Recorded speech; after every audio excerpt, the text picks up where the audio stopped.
So the dogs have been howling, so hopefully they don't steal our audio. But Shannon's going to show us around these meat chicken cages and talk about this whole setup. And they used to be like in the enclosures to protect them, but now they're free range because we've got that Maremma dog.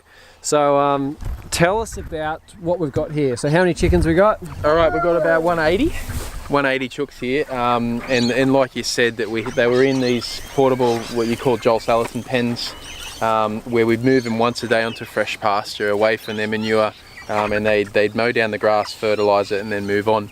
But we wanted to give them a little bit more of an open access to grass, so they can really sprint after that grasshopper and chase it down. So the problem we had was with aerial predators, ravens, and I'm sure foxes would have been a problem eventually as well. So these are beautiful livestock guardian dogs are our new addition to the farm, which has allowed our chooks to be out. So basically their day consists of eating, drinking, and then chasing bugs, and that's pretty much it, sleeping. So it's really, really good life, really inviting. I might want to be a chicken in my next life, I think. So yeah, so that's the model, and we haven't fully established this system yet. We're still we chock the pens open, but eventually, you know, they would be just completely open range with some shelter for them to sleep. We still move the pens every day to keep the chooks moving through the paddock. So number one, that is, we're basically fertilizing as we go. It's the grass that comes back is amazing. You can see kind of the quality of the grass here it's okay. You got paspalum, but a lot of carpet grass, which is low in nutritional quality.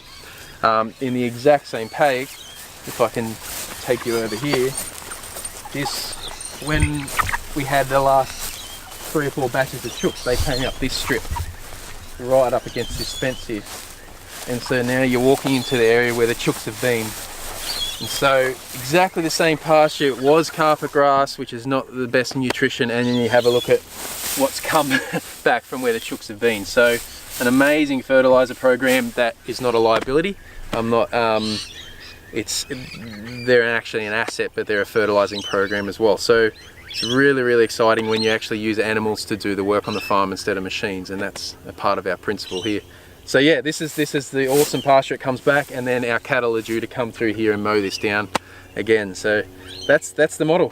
Yeah, that's basically it. They eat grass in their diet. They chase bugs. They debug the place. It's a really cool little system, and they get a good life. You know, this is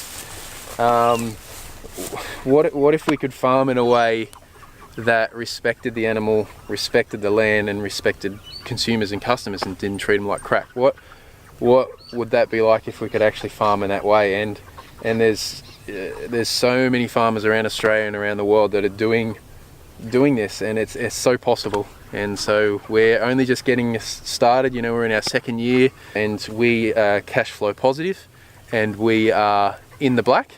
We're making money in our 2nd year of farming, which is unusual, but it's because we're using animals to do the jobs instead of machines, and focusing on looking after the animal, looking after the land, and building a customer base, building our market. So you see a lot in the industry, you know, Coles, Woolies, you hear the stories.